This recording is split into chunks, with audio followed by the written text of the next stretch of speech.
नमस्कार, सूजस स्पेशल में आपका स्वागत है। मैं हूं आपके साथ निशा शर्मा। मुख्यमंत्री श्री भजनलाल शर्मा के प्रयासों से राजस्थान की दशा और दिशा दोनों ही बदल रही हैं। भजनलाल सरकार में राजस्थान नित्य नए आयामों को गढ़ रहा है। वहीं मुख्यमंत्री श्री भजनलाल शर्मा के नेतृत्व में राजस्थान ने न केवल आर्थिक, सामाजिक और सांस्कृतिक क्षेत्रों में प्रगति की है, बल्कि देश को अग्रणी राज्य के तौर पर एक नई ऊंचाइयों पर भी पहुंचाया है। आइए एक नजर डालते हैं सूजस स्पेशल की इस रिपोर्ट पर।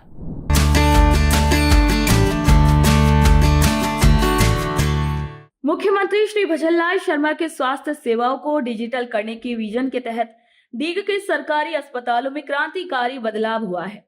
पहले जहां अस्पताल पहुंचते ही सबसे पहले मरीजों को लंबी लंबी कतारों में लगकर ओपीडी पर्ची कटवानी पड़ती थी, वहीं अब इस प्रक्रिया को बेहद आसान बना दिया गया है। राजस्थान डिजिटल हेल्थ मिशन के तहत डीग के सरकारी अस्पतालों में ओपीडी रजिस्ट्रेशन को ऑनलाइन कर दिया गया है।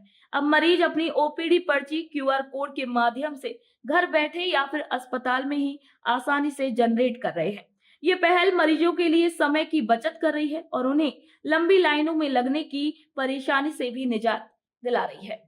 सामुदायिक स्वास्थ्य केंद्र डीग को इस नए बदलाव से सबसे ज्यादा फायदा हुआ है। सामुदायिक स्वास्थ्य केंद्र डीग के चिकित्सा प्रभारी डॉक्टर जितेंद्र सिंह ने बताया है कि यहां प्रतिदिन औसतन 800 से 900 रोगी ओपीडी में आते हैं। इतनी बड़ी संख्या में मरीजों का पर्ची बनवाना एक चुनौती भरा काम होता है, जिससे अक्सर काउंटर पर लंबी कतारें लग जाती हैं और मरीजों को काफी लंबा इंतजार करना पड़ता है। लेकिन अब नई व्यवस्था के तहत ओपीडी के समय पर्ची काउंटर पर मरीजों की लंबी कतार की समस्या से न सिर्फ छुटकारा मिलेगा, बल्कि ऑफलाइन पर्ची काटने की समस्या से भी अस्पताल की कार्मिकों को राहत मिलेगी। ये कदम अस्पताल प्रबंधन और मरीजों दोनों के लिए ही एक बड़ी राहत साबित होगा। अभी एक क्यूआर कोड के थ्रू अपन ओपीडी में रजिस्ट्रेशन ये सब कर सकते हैं।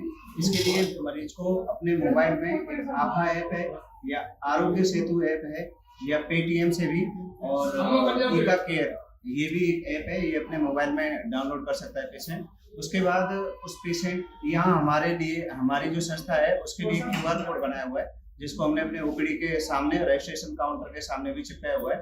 तो इस ऐप के थ्रू, आभा ऐप के थ्रू, पेटीएम के थ्रू, इस ऐप में जो क्यूआर कोड है उसको स्कैन करना होता है। उससे उसका जो भी डिटेल्स है वो अपना फिल करने के बाद हमारे यहाँ पे डायरेक्ट उसका रजिस्ट्रेशन हो सकता है ओपीडी में, जिससे उसको जो हमारे यहाँ पे ओपीडी रजिस्ट्रेशन के लिए लाइन लगती है उससे उसको बचा जा सकता है और आगे वो डायरेक्ट अपना रजिस्ट्रेशन करके खुद से मरीज यहाँ पे दिखा सकता है। सबसे खास बात यह है कि इसमें हिंदी भाषा का इस्तेमाल होगा और मरीजों की सुविधा के लिए पर्ची पर सभी जानकारी हिंदी भाषा में उपलब्ध होगी। इससे ग्रामीण क्षेत्रों में आने वाले मरीजों को भी जानकारी समझने में कोई दिक्कत नहीं होगी। क्यूआर कोड से ओपीडी के लिए पर्ची निकालने के लिए मरीजों को सबसे पहले अपना आभा आईडी बनानी होगी। यह आभा आईडी एक विशिष्ट पहचान संख्या है, जिसमें मरीजों के स्वास्थ्य और निजी जानकारियां सुरक्षित रूप से फीड रहेंगी। एक बार आभा आईडी बन जाने के बाद मरीज किसी भी सरकारी अस्पताल में क्यूआर कोड के माध्यम से अपना टोकन नंबर जनरेट कर सकेंगे। एक बार टोकन जनरेट हो जाने के बाद मरीज को अपने टोकन नंबर के अनुसार सीधे पंजीकरण काउंटर पर जाना होगा और वहां से चिकित्सक से परामर्श के लिए ओपीडी पर्ची लेनी होगी। ये प्रक्रिया स्वास्थ्य सेवाओं को अधिक पारदर्शी बनाने के साथ डिजिटल इंडिया के सपने को भी साकार कर रही है।